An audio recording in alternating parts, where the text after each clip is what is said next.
Asal mula Danau Toba. Di sebuah lembah daerah Sumatera, hiduplah seorang petani bernama Toba. Dia seorang petani yang sangat rajin. Namun sayang, hasil kebunnya tidak berhasil dan dia kelaparan. Karena lapar, maka Toba pergi memancing di sungai. Lama sekali dia menunggu hingga dia putus asa. Saat Toba memutuskan untuk pulang, tiba-tiba ada yang menarik umpannya. Toba kegirangan dan menarik pancingnya. Wah, ada ikan besar. Seru Toba. Benar saja, di ujung kailnya tersangkut ikan besar bersisik emas. Toba segera membawa ikan besar itu untuk dimasak di rumah. Sampai di rumah, Toba kecewa sebab kayu bakarnya telah habis. Tidak ada kayu bakar di sini. Sebaiknya aku akan mencari kayu bakar ke ladang sekarang.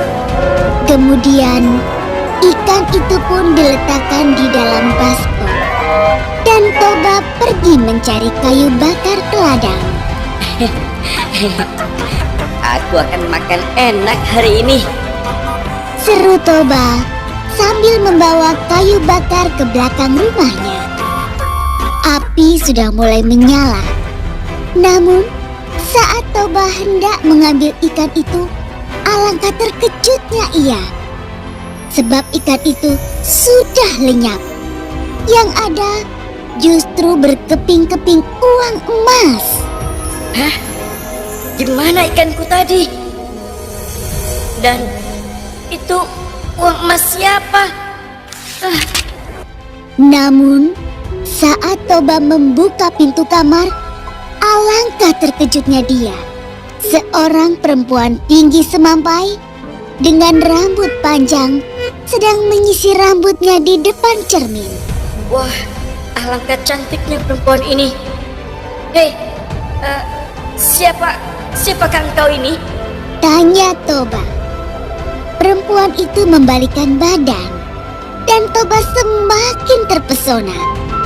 Belum pernah dia melihat perempuan secantik dia. Akulah penjelmaan ikan yang kamu tangkap tadi. Sementara keping uang emas tadi adalah sisik-sisikku. Toba terbengong-bengong. Perempuan itu pun tersenyum. Aku dikutuk oleh Dewata menjadi ikan. Tapi berkat engkau, kutukan itu hilang. Mari kita ke dapur. Akan kumasakkan kamu makanan. Kamu pasti lapar. Toba hanya menurut ketika perempuan itu mengajaknya ke dapur. Dengan cekatan, perempuan itu segera menyiapkan makanan. Toba sangat takjub dengan kelihayan perempuan itu di dapur. Dia berkata dalam hati, Seandainya dia ini jadi istriku. rupanya si perempuan itu bisa membaca keinginan hati Toba. Aku mau jadi istrimu, tapi aku punya satu syarat, kata perempuan itu. Setelah Toba selesai makan, Toba sangat terkejut mendengar perkataannya. Katakan, apa syaratnya? Jika kita menikah nanti, jangan pernah mengungkit asal mulaku sebagai seekor ikan. Aku tidak akan menanggung akibatnya jika kamu melanggarnya. Toba menyanggupinya. Baginya itu syarat yang mudah. Toba dan perempuan itu akhirnya menikah. Toba semakin bekerja keras di ladang untuk mencukupi kebutuhan mereka sehari-hari. Lalu istrinya mengandung. Toba sangat bahagia. Dia tidak sabar menunggu kelahiran anaknya.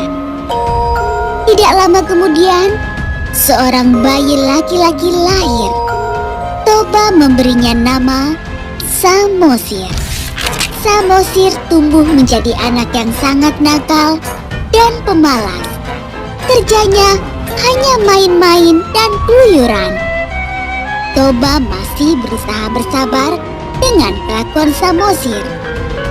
Jika Toba bekerja di ladang, Samosir tidak pernah mau mengantarkan makanan yang sudah dimasak istrinya. Akhirnya, istrinya sendiri yang mengantar makanan itu kepada Toba. Istriku, kamu jangan terlalu memanjakan anak kita, Samosir.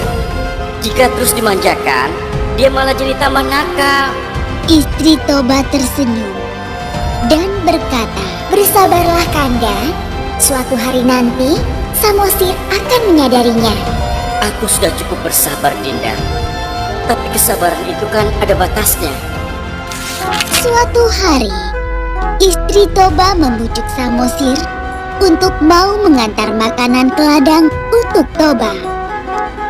Semula Samosir tidak mau, namun ibunya terus membujuknya. Akhirnya, Samosir mau. Baiklah ibu, nanti aku akan antar makanan ini untuk ayah. Namun di tengah jalan, Samosir malah bermain bersama teman-temannya. Selesai bermain, Samosir merasa lapar. Aduh, lapar sekali aku. Aku makan saja makanan ini. Dia pun memakan makanan yang seharusnya untuk ayahnya. Samosir hanya menyisakan sedikit makanan. Di ladang, Toba tidak sabar menunggu makanan yang tidak kunjung datang. Dia sudah sangat lapar. Apalagi pagi tadi tidak sempat sarapan karena banyak sekali pekerjaan yang dilakukannya hari ini. Di kejauhan, Samosir datang dengan berlari-lari. Kemana saja kamu, Samosir? Ayah sudah menunggumu lama sekali. Samosir tidak menjawab dan langsung memberikan rantang berisi makanan. Betapa terkejutnya Toba, sebab hanya menemukan sisa makanan yang sedikit sekali. Samosir, kamu sudah memakan makanan ayah ya?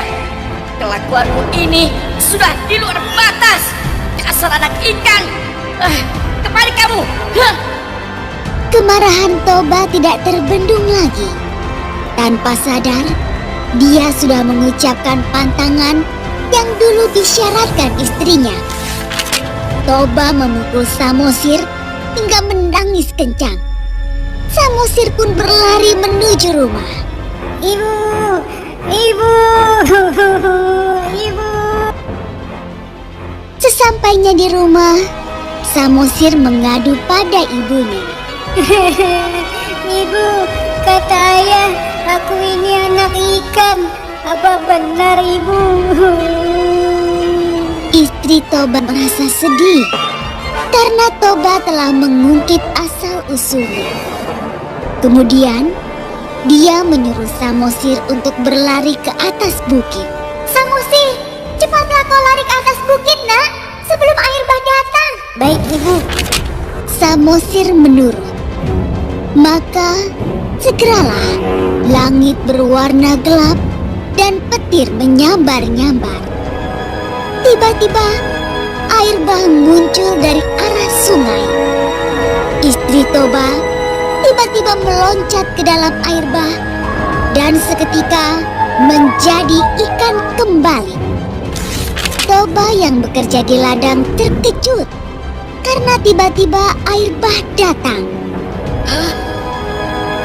Air apa itu? Ada apa ini? Dia tidak sempat melarikan diri. Toba hanyut dan tenggelam dalam air bah. Segera saja, air bah menggenangi seluruh lembah dan hanya menyisakan pucuk bukit di tengahnya. Di bukit itu, Samosir sembunyi. Namun saat air bah menjadi danau, Samosir pun menjadi pulau. Itulah sebabnya danau itu dinamai Danau Toba dan pulau di tengahnya disebut Samosir.